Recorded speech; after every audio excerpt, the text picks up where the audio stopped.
As for compensation packages, there is an infinite continuum of possibilities. However, if a founder aims for an ideal setup, what should the ratio between equity and cash be?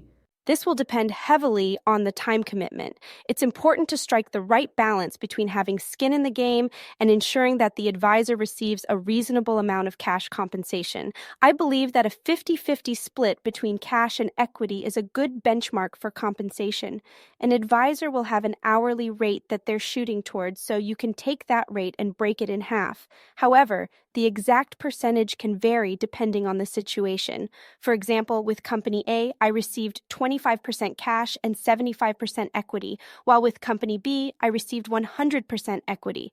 For companies like Company C that are already public, I received 100% cash as it made more sense for me to purchase equity on the public market.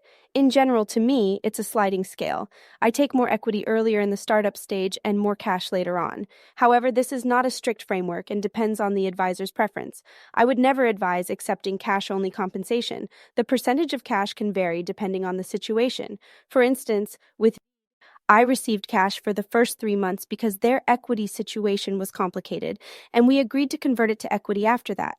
Every scenario is different, and some companies may not be able to issue equity at all, depending on their capital setup. So, cash only is definitely a red flag, right? That's what you said, correct? For me, it's a red flag in the long term. If it's just for the first 3 months to get started, then it's fine. But if it's a private company that only wants me to pay cash in the long term, then it seems like they're just burning cash.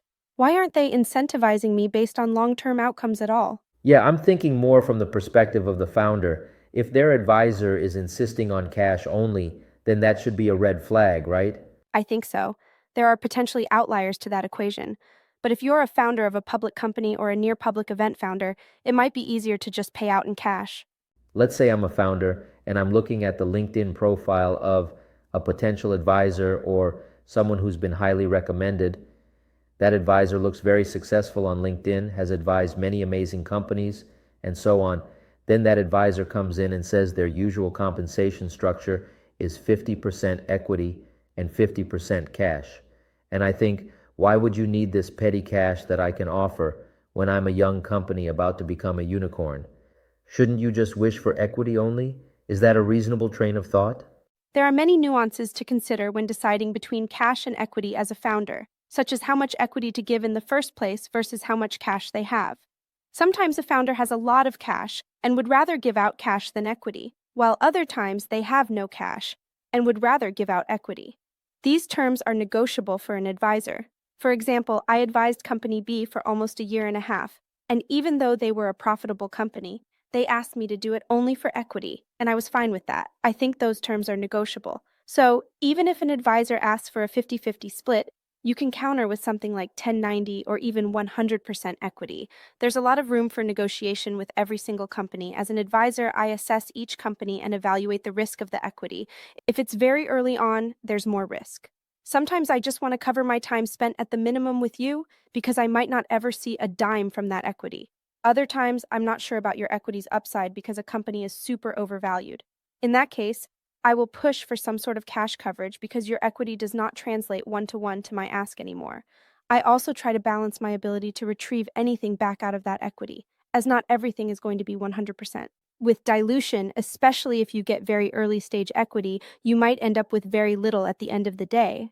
As a founder, setting aside the company's preferences, would an advisor asking for 100% equity as desired compensation be a wrong signal? Or is it always an amazing signal that the advisor truly believes in the company?